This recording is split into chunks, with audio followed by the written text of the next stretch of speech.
Cindy, bonjour. Bonjour Eric. Nous sommes dans ton antre. C'est un chalet qui est sur ta maison, sur le terrain de ta maison. Oui.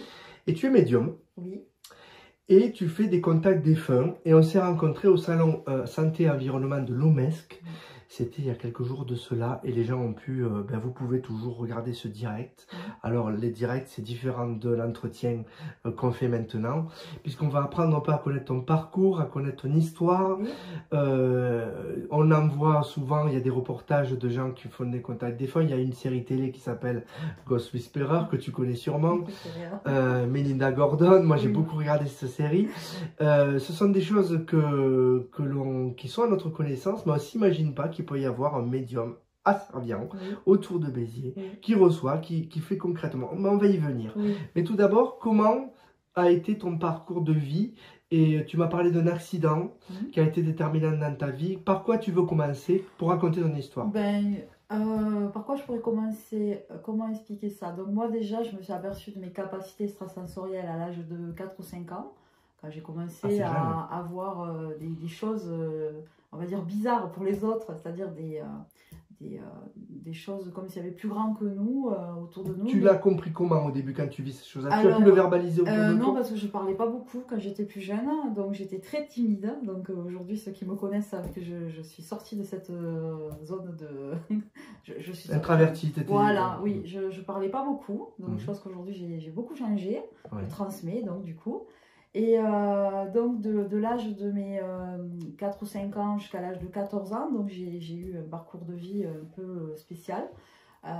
J'étais très spéciale, et je ne parlais pas, je ressentais beaucoup de choses, j'étais très sensible. Tu te cherchais un peu aussi? Je me cherchais aussi, d'accord. Ensuite j'ai eu cet accident de la route qui a fait que j'ai compris à peu près ce pourquoi j'étais faite et que ce que je voyais et ressentais existait.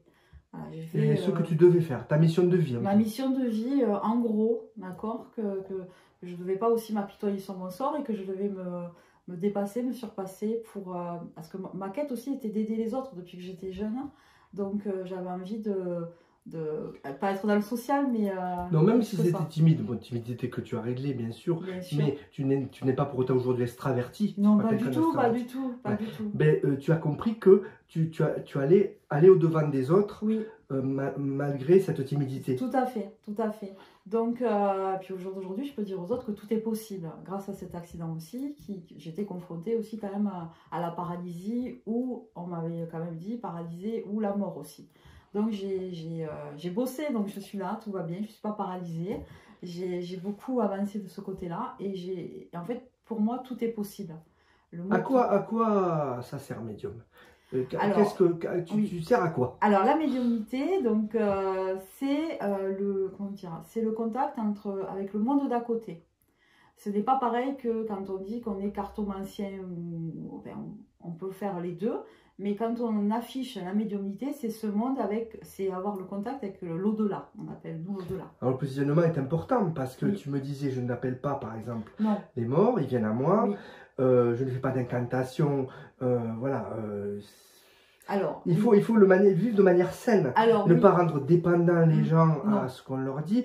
C'est toujours moi ce que j'ai senti, on a parlé ensemble, et ce que j'ai senti c'est que tu donnes des messages pour aider les gens. Oui. Tu sers de messager. Alors oui, pour aider les gens qui ne soient pas dépendants de personnes comme nous. C'est-à-dire qu'à partir du moment, comme je t'expliquais tout à l'heure, qu'à partir du moment où les gens prennent rendez-vous avec moi, c'est-à-dire qu'il y a le monde d'à côté, donc un des Tu prends aussi rendez-vous.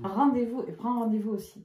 Alors moi, j'ai besoin que de votre prénom quand vous venez. Je ne sais pas pourquoi, je n'ai pas besoin de date de naissance, de photos ou quoi que ce soit de vous ou d'un défunt. Et j'ai les informations qui arrivent et à chaque fois, j'ai des critères qui vous prouvent que c'est la personne qui vous...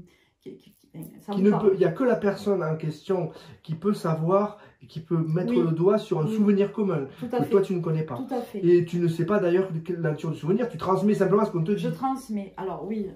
C'est des images, c'est quoi? Alors moi je vois le défunt, ou je vois l'énergie du défunt. Donc je reçois les informations à quoi il ressemblait, d'accord, de son vivant. S'il était énergique, s'il était... Voilà, j'ai beaucoup de... Son comportement. Tout à fait, et j'ai même des fois des attitudes ou des expressions que le défunt a. Donc je ne vous connais pas quand vous venez et en général aussi même quand on a terminé, tout s'efface en moi, je vous reconnaîtrai si on se recroise, mais je ne sais pas de quoi on a parlé. Donc qu'est-ce que j'allais vous dire? Donc au niveau je veux dire des preuves, donc souvent on me demande mais est-ce que vous êtes sûr que c'est la bonne personne et tout ça, malgré que je leur donne des preuves. Par exemple, j'ai d'autres choses qui se mettent en place aussi, c'est-à-dire qu'une fois, donc je pense que la personne qui regardera se reconnaîtra, une fois j'ai une dame qui est venue qui avait un problème au niveau d'un divorce et tout ça. J'ai dit, elle a failli perdre sa maison. Et je lui dis, votre papa me montre une boîte, et dans cette boîte, il y a quelque chose, une preuve comme quoi vous allez pouvoir garder votre maison, que votre mari ne pourra pas vous le prendre. Donc d'où je sors ça, je ne sais pas. Elle m'appelle quelques temps après, et effectivement, son frère, en faisant des travaux dans le garage, lui a trouvé cette boîte où il y avait un document de notaire, et elle n'a pas, voilà, je ne pouvais pas l'inventer. C'était voilà. vrai. J'ai d'autres expériences aussi, donc je ne sais pas après comment... J'aime bien expliquer aussi parce que c'est particulier. Moi, je suis spectatrice. Il faut du concret. Tout ça, on a du mal à l'apprendre. Je suis spectatrice de ce que Et puis, la personne qui vient souvent demande, elle a une question peut-être, oui. Elle a des souffrances ou des choses, des questions aussi que le défunt a peut-être. C'est bien que tu soulignes ça, parce que justement, quand vous venez me voir, quand vous venez voir quelqu'un comme nous, qui communiquons avec le monde d'à côté, c'est bien de ne rien dire. C'est-à-dire, comme ça, vous savez à qui vous avez affaire. En général, moi, les gens s'installent. Donc, bien sûr, je dis bonjour, bonjour. Mais la question, la porter en soi quand même, ne pas la verbaliser. Oui. Mais se dire, qu'est-ce que je... Voilà, c'est pas jouer aux devinettes. C'est-à-dire que moi, personnellement, je ne veux pas qu'on me parle quand vous arrivez.